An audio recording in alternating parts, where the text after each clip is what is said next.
Kamala? Am I saying it right? Yeah. Kamala. Yep. Okay, would show right now, right? So I guess I'm advocating for Trump because I'm sort of making the case for why you shouldn't vote for Kamala.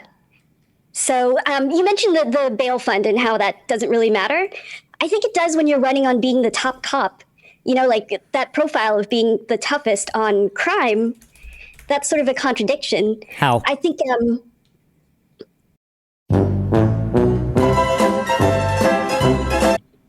I mean, this is the least of the points I wanted to make. No, don't do this where we bring a thing up and then it's not a great thing and then we say, well, I don't actually care about that. Hold on. So I just want to be clear. No, I do care about it. Okay, yes, because a lot of people bring this up, okay? And if you care, so bail in and of itself isn't necessarily a bad thing, right? If in fact, can we both agree, bail is probably totally fine in concept. It's a good thing in concept.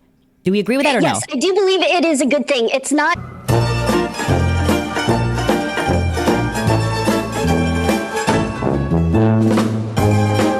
Sure, but wouldn't the difference literally be like, I put people in jail who I thought belonged to be in jail, but I'll contribute to a bail fund because I think that people should have the right to post bail? Isn't there nothing contradictory whatsoever in those two positions? I still think there's a contradiction there. There's something odd there. Okay, do you think that, my final question, I'm sorry, then just, do you think that whatever a position might be on bail or whatever, that Donald Trump's pardoning of all of the people around him that were convicted of crimes, do you think that that's worse when it comes to a position on crime? Yes, of course. He's a shithead. Okay. Yeah.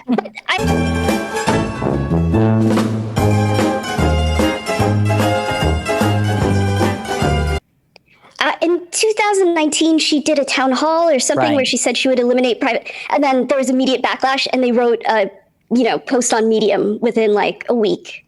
So she did all of this in 2019. You're saying she walked it back within a week of making the original claim back in 2019.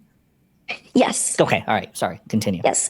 I think for climate change, she points out things that have already been passed, but I have no idea what she wants to do. I mean, I thought she supported electric vehicles and that mandate. Then she walked that back. She said she was against fracking.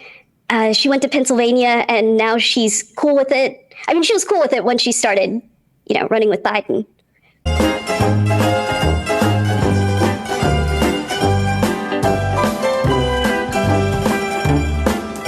I'm only willing to do this because you said you were a Kamala supporter, okay? Otherwise, fuck MAGA, so close your ears if you're MAGA, okay? I actually do kind of agree. I think it feels, even though I think you can make good arguments for a candidate who changes their mind as the electorate changes their mind, I think you can make arguments for why that's fine that she, ran a lot more extreme than Biden, but then once the electorate decided, well, we want to support these policies, she changes her mind. I do admire people like, for instance, Bernie Sanders, who've been campaigning and running and talking about the same fucking things for like 30 or 40 years. There is a level of genuinity that comes from people that do that. I agree, that's admirable.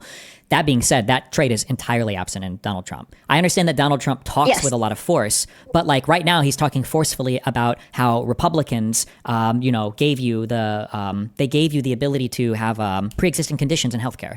And Donald Trump spent the first few months of his administration trying to destroy that in Congress. And when he failed, he went to the Supreme Court to destroy that. So while Donald Trump might speak a little bit more forcefully on it, he's entirely hypocritical, right?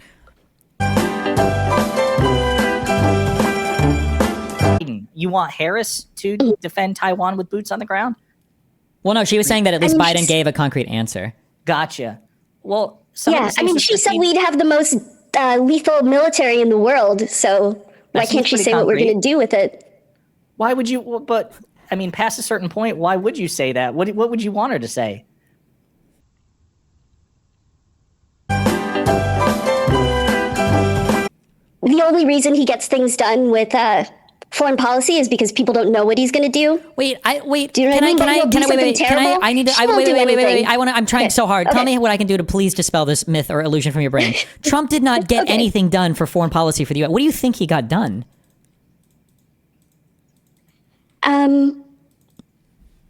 Or where does this impression come from? I'm not trying to grill you. Like in 1974, in the Durham talks of the largest. I'm not trying to like grill you. I'm just curious. Like, give me your general impression. Like, what do you feel like Donald Trump like accomplished, foreign policy wise? I mean, he moved the embassy to Jerusalem, which was insane, but he did it.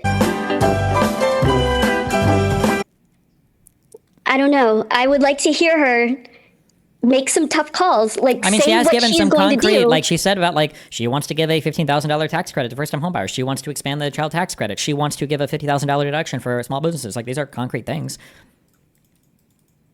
Yeah, personally, those won't benefit me. Musk is potentially, according to one source, and I think a New York Times article, somebody who's familiar with the books says that Musk might be donating up to $500 million to the America Super PAC to try to boost Trump's fundraising. Yeah, that's that's the richest guy in the world, right? Yeah. He's the one that's doing the Neuralink thing, right? To put the microchips in people's brains. Yeah. Okay. And he's the one who bought X, the publicly traded social media platform, and then turned it private with loan money help from Saudi Arabia, right? Right. Okay, gotcha. And then he's the guy who also was he on the Epstein flight logs or just in pictures with him? I think just in pictures. I Just can't in remember. pictures with him. Okay, gotcha. All right, crazy. To land a sweet, cushy role in a second Trump administration. You may end up with a shadow president, Elon Musk.